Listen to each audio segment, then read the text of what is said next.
He's coming back. We're gonna try one more time. He looks frozen and not. Oh, there he is. Can you hear me, Frank? Yeah. How are you doing? I'm good, man. Happy to hop in, man. Thanks for having me. Big fan. Been following you for a while. Supporter on Patreon. So Thank you happy so to much. join I you, man. appreciate that. I appreciate everything, especially Patreon too, because that's been a rock when when things go down. I have a few sources of income. When they go down temporarily or whatever, it's nice to have the Patreon. So thank you so much. Yeah, let me know what you want to talk about. I don't know if it was the diet or whatever, but it sounds so. Yeah, well, I'd like to first at least get out there that everything you've mentioned the last couple of weeks that I've seen you mention about intermittent fasting, fasting full days, also keto. So yeah, I lost 100 pounds last year through the whole pandemic. Matter of fact, I started right in March, and it took me less than a year. I hit my 100-pound goal on Thanksgiving Day, so from Wow, March to congratulations. November. And I must say, I bumped a lot of your stuff, a lot of Bryson Gray, just other cool conservative, hip hop. So yeah, man, that was in my ear through a lot of my workouts, and it still is. Awesome. I'll tell Bryson. I know they asked him on Instagram, so free Bryson Gray. Yeah, I'll free pass this Bryson on to Gray. him, but I'm sure he's pumped too. Congrats on that, and that's such a good accomplishment. I mean, I'm trying to gain weight, work out a little bit, but also like in my stomach, I'm trying to lose a little bit, and even that's difficult. It's not easy. So to lose as much weight as you did, that's impressive. So let us know how you did it and what was the move.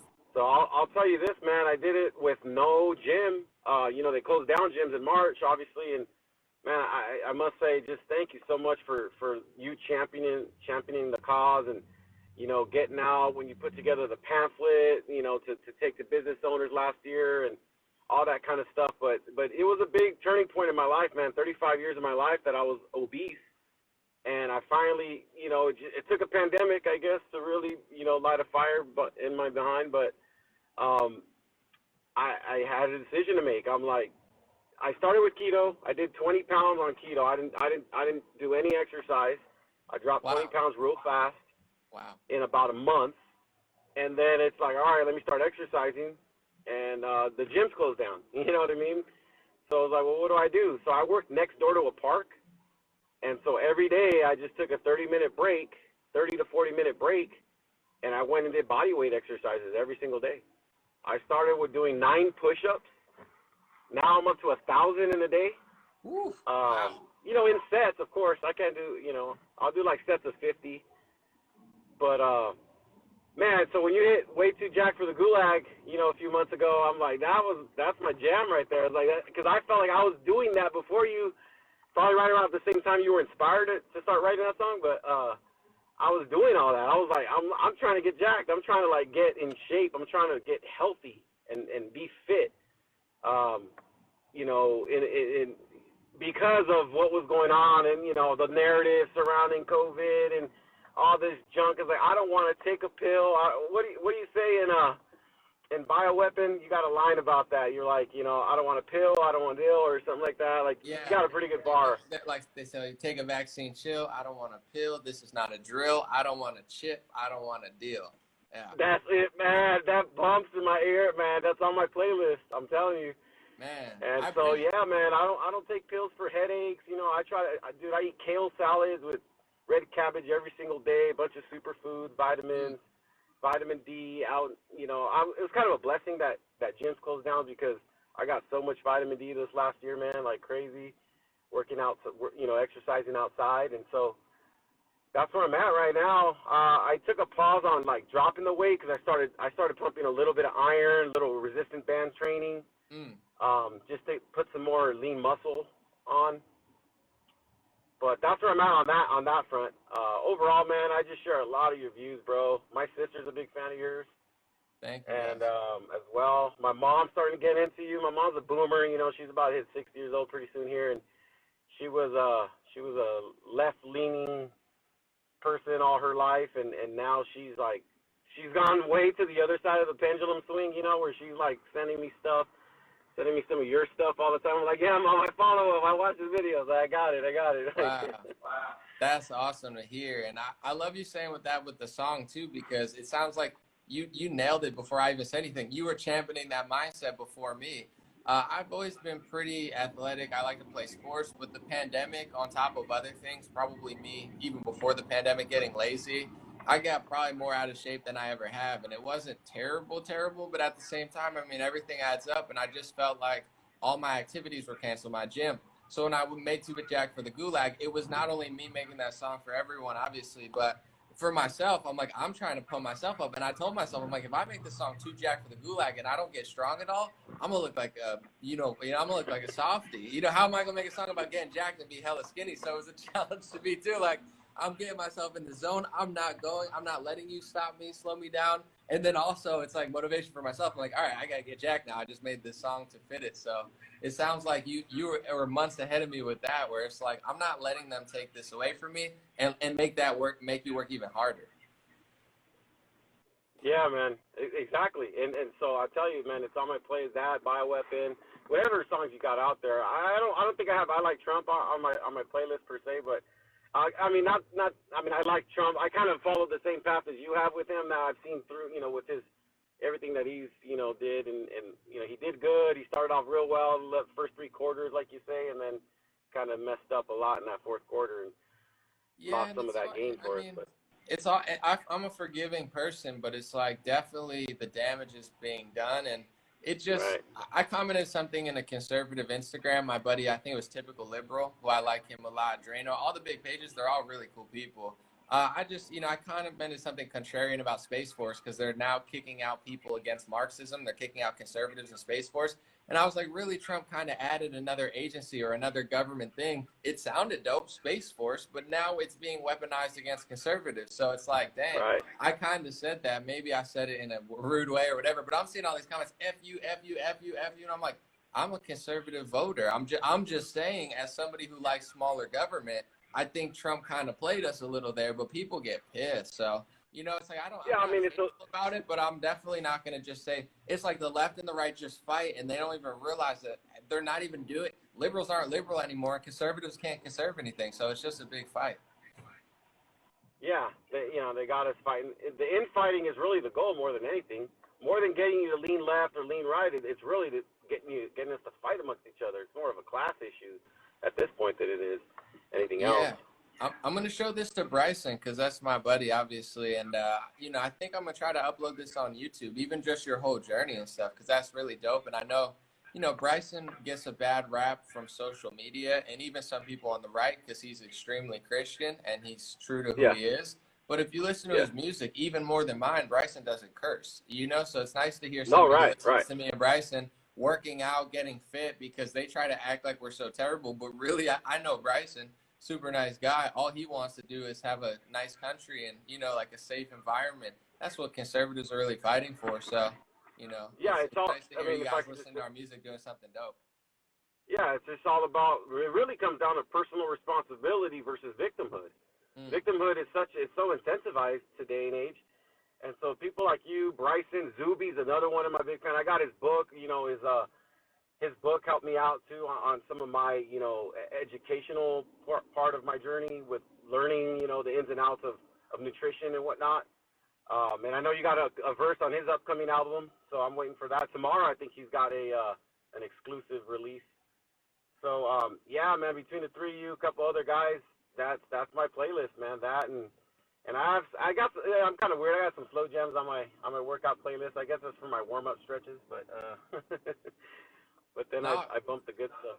I appreciate it. I guess to anybody out there, like with the weight loss, since you lost a lot, what's your best advice? Because I know sometimes the hardest thing is to start, and then the hardest thing Yeah, after that is to continue doing it's it the for stop. multiple days. I'll say this, man, and I've had a lot of friends in my life because they've known me my whole life. And like, man, how did you do this? And you check out my Instagram, you'll see, kind of the transformation. It's really more about it's my whole fitness journey. But I'll say this, man. If I can summarize it in one word, it would be this. It'd be consistency, Mm. right? And so I tell a lot of my friends that are asking me, my family members, my aunt is one who's always in my ear, like, what can I do? Find something you can do.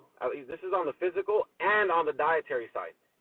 find something you can give up now that that isn't as hard as something else. You know, find the one thing you can give up. For me, it was sugary drinks. It was soda.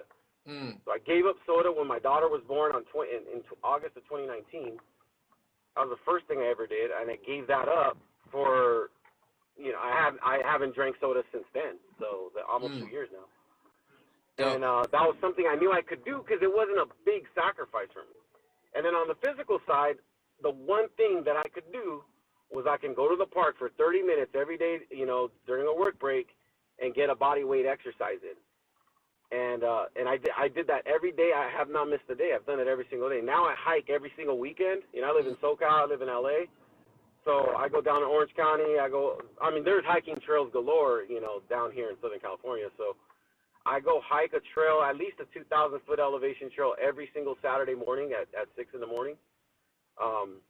You know, now I'm not saying for everyone to do that. You know what I mean? I've worked my way up to that. I've been doing that since June now, so almost a year. But, yeah, it's finding the one thing that you can give up on the dietary side to start, and then finding the one thing you can commit to daily on the, if that's walking around the block, you know what I'm saying, once per day, then do that. You know what I mean? And then make it 2 times once you can build it up or whatever, and just go from there. It's really finding something you can do consistently. Consistency is the name of the game.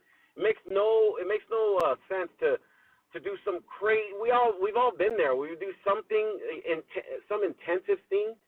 You know what I'm saying? And it feels really good, but then we don't do anything else to follow that up for months or weeks or whatever it is. Instead, you know, start small, baby steps, make those baby steps continuous, and then build up.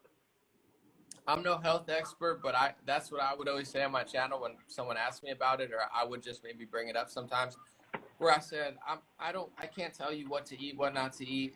I know some things, but if you can do a little bit better every day, where, you know, I used to not think about it at all. I'm eating mac and cheese. I'm eating the most degenerate foods my whole life. I grew up on Fruity Pebbles. I'm just eating sugar in the morning. That's what my mom gave me, ramen noodles. Like that was the 90s, or I guess for us, I don't know, for everyone. And then I got older and I realized that these things do certain things. Like people are like, if you eat cheese, you might get inflamed. So I started learning, even, you know, smoking. I used to smoke cigarettes when I was like just for a year or two, and then marijuana, and I'm like, my throat, learning. And then I do a little more. And every bit, if you work out 1 day a week and you usually don't work out at all, that's going to have an impact. It's all really a math equation with the food too. So if you can cut out soda, you just cut out soda 10 times a week or whatever it is. So any bit you can do, and the more you do, and once you really start crushing it, I know for me too, it's like you become in a habit. Then, you know, you want to work out every day because it feels good, and also it's good to wake up early. When I wake up at 11, I feel like crap. When I wake up at 5 and I'm crushing, I'm on Twitter, have a good day, guys, like I'm having the best day. And when I wake up late, and it all flows. So yes, sir. Anything last you want to say? Thank you so much for sharing, and yeah, that sounds great. No, man. Thank you for letting me join on. I've tried before, and I'm glad today it worked out. I'm here at LAX picking up a friend flying in from Texas. So, but yeah, thanks for having me, bro. And keep doing what you're doing, man. You don't seem like the type, but just don't give in to the social pressures, or even I'm sure there's financial pressures at times to just maybe not fight and not take the stand that you've taken, and be the warrior that you are, man. The social warrior in today's climate, and in the social war, the culture war, man. You're championing a cause, and you're helping so many people, man. I appreciate it. I'm all in now. I can't give up now. Thank you, Frank. We'll chat soon. Shoot me a message. Much love, man. That was dope. All right. Peace. See ya. All right. That was cool. See, this is why I love Instagram Live. Like, I was chilling tonight. Obviously, I have things to do that I always put off, but I love a good Instagram Live when I'm drinking a coffee or a water when I'm chilling, because I could just bring somebody in. And I brought in people from New Zealand. You know, he tells us his story about weight loss. Somebody's in the country talking. It's even people who debated me before on here and called me all sorts of names, whatever. It's pretty cool. I mean, obviously, this is a bad time for lockdowns and such, but it's also a crazy, amazing time. I've been able to work from my phone, from my computer. You know, I actually, despite all the lockdown stuff, I obviously fought hard for my country, but I'm inside all the time. As far as the lockdown for me, it was annoying and bad, but I'm always on the computer, unfortunately. So it is a blessing to be able to chat with people like that. And I'm definitely going to upload that on YouTube and Facebook, I think, because that's a pretty wholesome, story. That's dope and inspiring. And I'll tell Bryson and Zuby too that it's nice to hear our music being used for something good like weight loss, because they paint out anybody who goes against the liberal narrative like they're so bad. But really what we're trying to do is get too jacked for the gulag. That's it. We're just trying to work out. Thank you, Ahem. I'm just going to say thank you for all the badges real quick.